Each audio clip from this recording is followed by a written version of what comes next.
Saturday, October the 5th, USKA Fight Sports returns to its home, the Parkview Inn on Bulldog Drive in Allentown, Pennsylvania, with another pro Muay Thai card. Get your tickets at USKAFightsports.com, USKAFightsports.com. Trevahn Stephens. Trevahn, tell us why you're sitting there naked.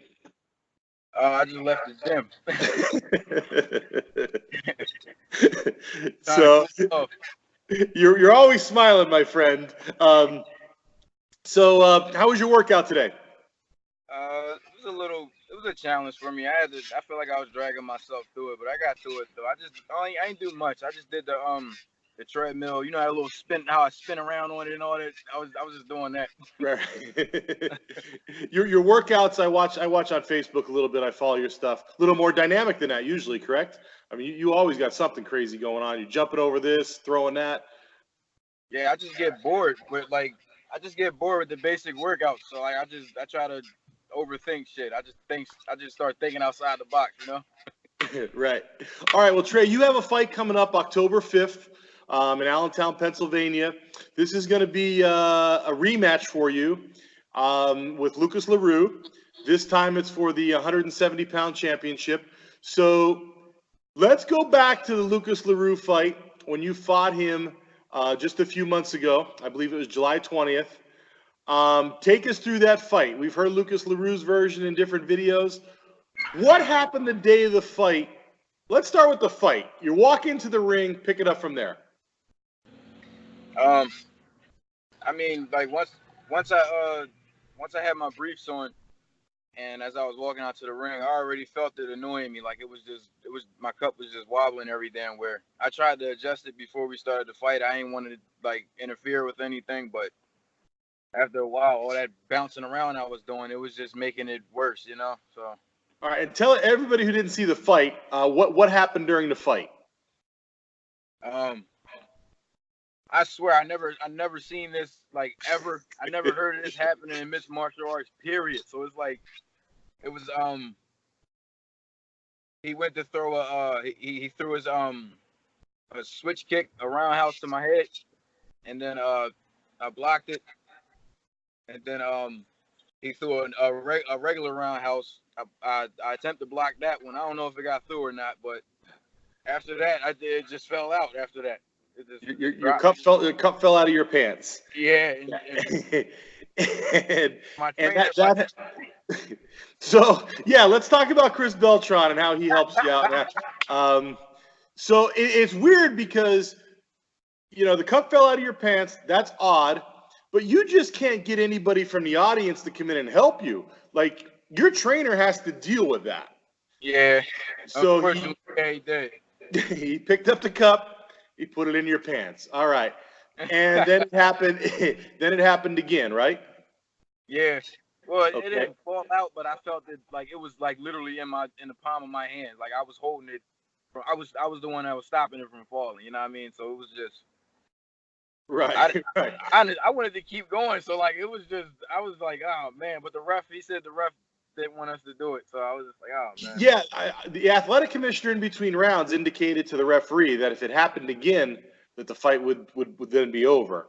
So eventually the fight did end, and it was a disqualification, I believe, and Lucas gets to win, and it just didn't end up well. So just one quick question, because I never asked you about this. Was that the cup you normally wear? Because everybody asked me, was that what he normally wears or what? Nah, it was given to me. It was bought for me, and I guess the person like they sabotaged you. they just underestimated my size, so it was. Right. Yeah, of course. It was like it felt like my son should have been wearing it, honestly. Right. All right. So let's move on. What did you actually, putting all the cup stuff aside now, what did you learn about Lucas LaRue in the ring that night that you didn't already know? Or was the cup just such a distraction that it was just a wasted effort? Yeah, I like when the second round came out, when we came out for the second round, I was frustrated.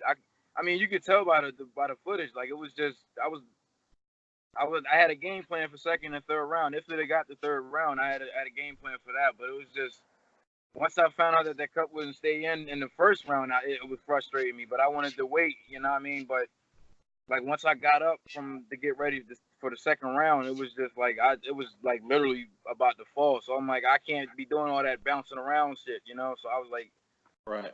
And I felt like he was he could have got the best of me because it was, you know, but it is what it is, you know. Right, right. So my thoughts are like at one point you jumped on him. Like I forget even what happened, but you just jumped on him and started flurrying him.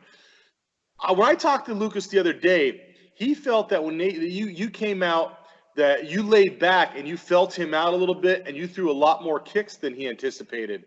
Was that game plan or was that adapting to the equipment malfunction? I mean, honestly, after training with Jacqueline Brandon, she's like a phenomenal kicker. She's good with her legs. So like I've been training with her for like a good 3 months. So you know, I'm just that type of fighter. Like if I train with you, if I spar with you, and you use something against me and it works, I'm going to steal that and I'm going to adapt it to my fighting style. You know. Right. That's where I got that from. And I've been sparring. I'm sparring with a new teammate, which was my third opponent, Jeff Knapp, and he's real technical. So like as I keep sparring with him, I'm just going to steal his technique and just adapt it to my fighting style. You know.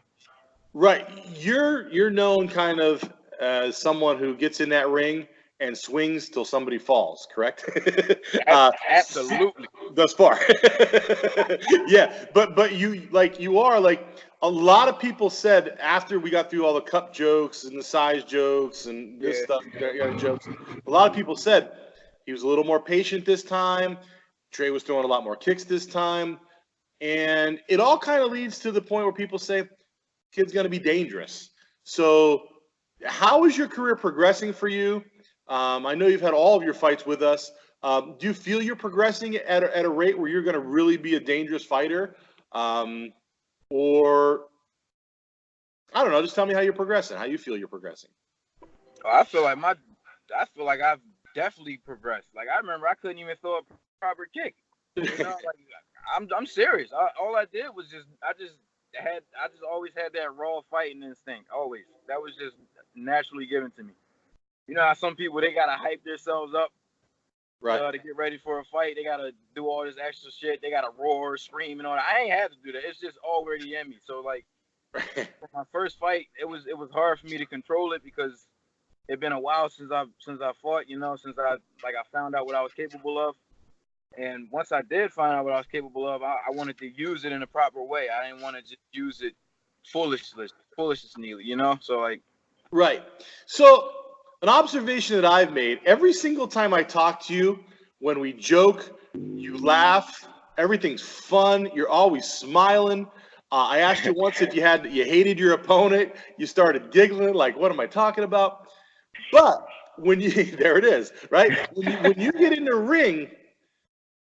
something happens when you step through those ropes. You're a little bit out of control. Yeah. So how does that? Do you know that's coming on? I mean, like, is that like you becoming the Hulk? I mean, how does that transition happen mentally for you? I mean, it's just all about stealing your opponent's confidence. Every single piece of it, you know. Once I do that, I feel as though I can do whatever. But I don't want to get cocky with that, you know. So that's why I feel as though I needed to calm down and use it the right way, you know. Right.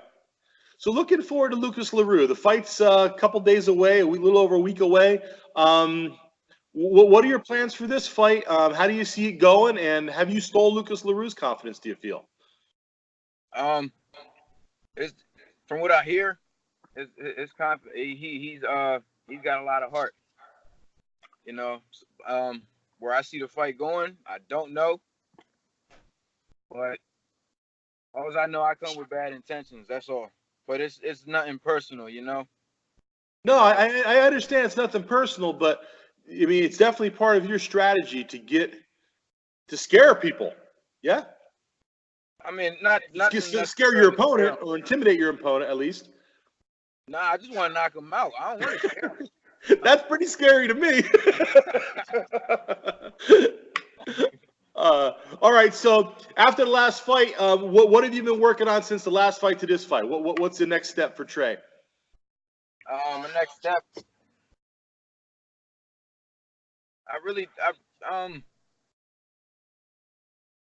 I mean, knowing me, it's always something that I gotta work on. Always. I don't care if it's throwing a proper jab or a proper 1-2. It's always something to work with. With knowing me, it's always something that I can progress on.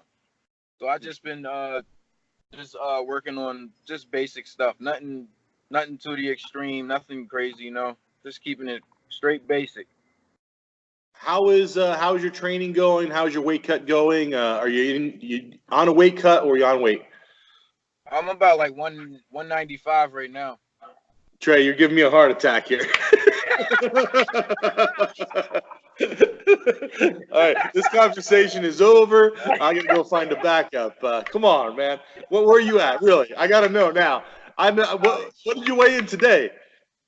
No, I'm like a good 173 right now. I'm gonna keep it honest. Okay, all right.